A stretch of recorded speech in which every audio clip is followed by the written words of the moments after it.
my way to my parents' house for dinner, so I thought I'd talk to you all about some technology issues that have been in the news. The first thing I'd like to talk about is a lot of YouTubers have been commenting about the state of phone technology, especially this year. And a lot of people have the opinion that phones are getting a little bit boring, that most phone manufacturers, the large phone manufacturers, Samsung and Apple, come out with a new phone every year, and mainly the updates are they're incremental updates. They're just refreshes. They're not coming out with a lot of new features. They're mainly software changes and making a slightly faster processor and a slightly different design. With the Samsung phones, they aren't a lot different. So according to a lot of YouTubers, the phone industry is getting boring. I agree with this, mainly for the upper end phones, the ones that are around $800 to $1,000. Companies like Samsung and Apple, as a lot of people have mentioned, they're not really encouraged to innovate. They're not forced to innovate. Most people, when they purchase their phone, they get it. It used to be subsidized. You bought a 2-year contract and you got a free phone, but you didn't really get a free phone. It was built into your contract. Just a lot of people didn't understand that. So you got the most expensive phone. You got the most expensive iPhone, the newest Samsung, and you paid for it for the next 2 years. Now you purchase your phone like AT&T Next, and you actually pay like 36 payments for your phone. With AT&T Next, you get a new phone every year, but you have to give up, as I understand it, you have to give up your old phone. So you never really own your phone. I don't think a lot of people understand that. But when you're just getting the best phone every year, and you're used to paying part of your contract, or used to paying monthly payments to get a discount on your phone, you're just going to get the best phone no matter what it is. Most people don't find $1,000 and go to the Best Buy and buy a Samsung, an iPhone 10, an iPhone 8. Where I've seen innovation, especially this year, has been around the mid-level phones. Phones such as the Nextbit Robin. It was a Kickstarter phone. It was designed to help people who were annoyed that they were constantly filling up the space on their phone with apps. So they built in hardware, they built in software into their modification of Android to allow applications that haven't been used to be deleted from the phone and then moved to the cloud. And then if you used it, it would download them again, and you get to use your apps again. And it did the same thing with photos. I don't think it did so well. I purchased mine. Right now you can get a Nextbit Robin for almost new condition for like $100 on eBay. You can get them for like $150 from various other outlets that might have them. So they didn't do too well, but for one thing, the look of their phone is a lot different from other phones. So I bought a Nextbit Robin a couple months ago just to try it out. I never had one. Noticed they were pretty cheap, and it has a really good fingerprint sensor. When people see the phone, they notice, wow, what is that phone? It's like eye-catching. I'm like, oh, it's the Nextbit Robin. No, I've never seen that phone. It's really looks really, really cool. So people notice it. Where if you had an iPhone 8, if you had a Samsung S8, people aren't really going to notice it. Samsung S8 does it from the outside. It looks kind of different from other phones, but not a lot. And then a lot of the phones have, a black back on them, screen on the front, black back on them, and they don't really look. A lot of the upper end phones don't really look too much different. At least not different than the previous generation. So people are like, okay, yeah, it's an S8, whatever. But like with my $100 phone, people were amazed by this phone and wanted to check it out. And I took it out. I was like, oh, it's got a fingerprint sensor. It's like a $100 phone.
I think that just the look of the screen and the feeling and the fluidity of the apps and the screen on it is highly innovative. I really hope that other phone manufacturers take advantage of that, of this new panel. And I'm not really sure who makes the screen on the Razr phone.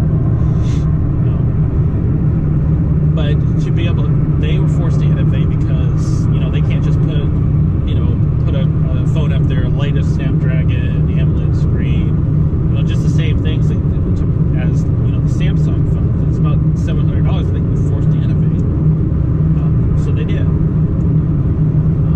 We're also in the mid-range market seeing phones get cheaper, but still maintain their,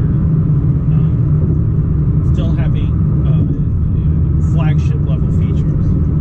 Like, you know, there were phones a couple of years ago, it would be hard to find, you know, 3-4 years ago, it would be hard to find a phone under $800 that had a fingerprint sensor. Now you can get a Motorola G5, G4 with a really good fingerprint sensor. The next big Robin has a really good fingerprint sensor. It's very fast, very accurate, and originally that was the phone, I think, released either for $499 or I think they dropped it then to $399.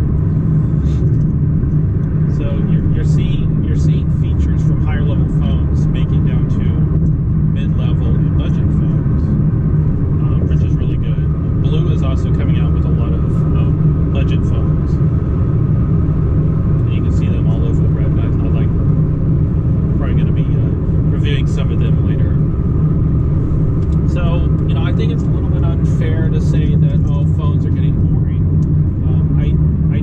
I don't think so. If you focus on the top phones, on the flagship phones, the big Samsung, the Apples,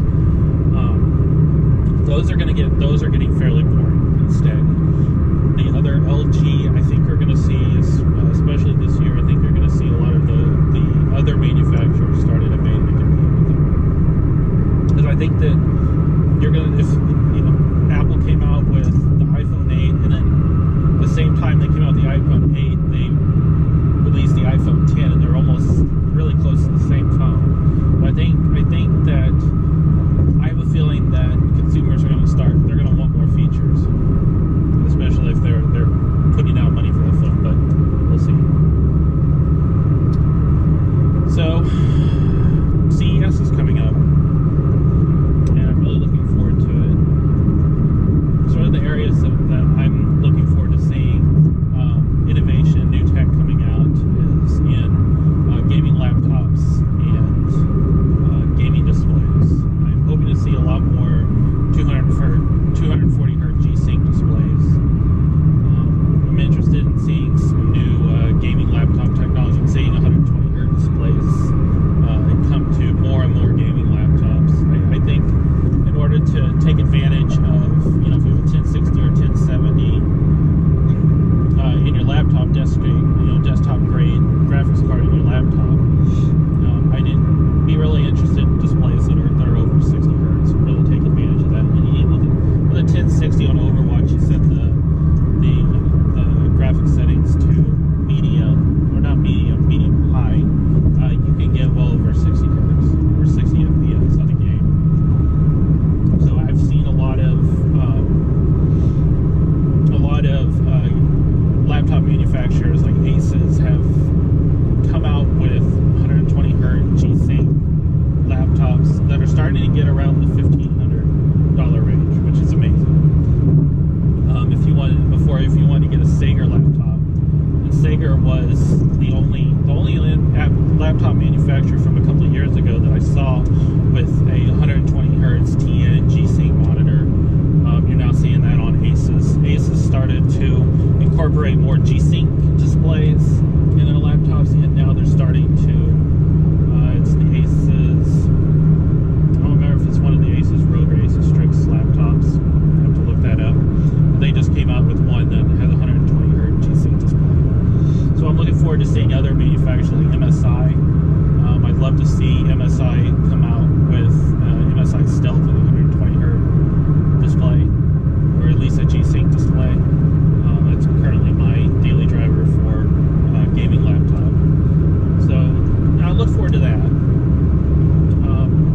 heard there's going to be a move for TVs for 8K displays. Those are I'd rather go to 4K and AMOLED than pay the money for an 8K display. There's really no, but it's things that they normally show for CES that you really normal people can't buy. I think we're still easing into 4K. Most people don't own 4K Blu-rays. If they are, they're upscaled to 4K. So it's just a lot of films aren't going to be shot in 4K. It's just the reality of it. The reasons behind that, storage. It makes once you go up to 4K, your storage size of your videos are 4 times higher. So storing it, manipulating it, editing that is just so much harder. But they can do it. A lot of the new Red, a lot of the Red cinema cameras, they're going for 40 grand. You can get an 8K. I don't know what they're up to. I know it's Scarlet and then Dragon, and I'm not really sure what the current one is named now, but it's still around 40 grand, which it sounds like a lot, but for a cinema grade camera, a lot of the Panavision cameras were $100,000, $200,000 cameras now. A film student who wants to live in New York and wants to buy a cinema camera for their career rather than purchasing an expensive car can do that. Whereas before, film students weren't going to have a cinema level video camera. Being able to shoot 4K or 8K raw, and the benefits of shooting 8K raw is that you can crop a 4K image out of it or a 1080 image. You can really do a lot with it. It's raw format, so you can modify it. It shoots a really true picture. You can modify the heck out of it to get it to look like what you want it to look like. And that's kind of another avenue is cameras. Of course, I already mentioned gaming displays. I'd really like to see more IPS offerings. Right now, my go-to monitor, I've got 2 Dell, the 27-inch G-Sync TN panels, 144 Hz displays. It's what I recommend to everybody right now. You can get they've dropped in price dramatically. You can find some on sale for like $380, which is amazing. But it's a TN panel, but it's a really beautiful looking TN panel. It has very wide viewing angles, just like an IPS panel. Really good for first-person shooters, but I'm looking forward to more offerings like that. So that's just some of the stuff, some of my opinions on the tech world right now. Almost to my parents' house. Thanks for riding along with me. I'm hoping to make more videos like this, so stay tuned. So I'll see y'all later.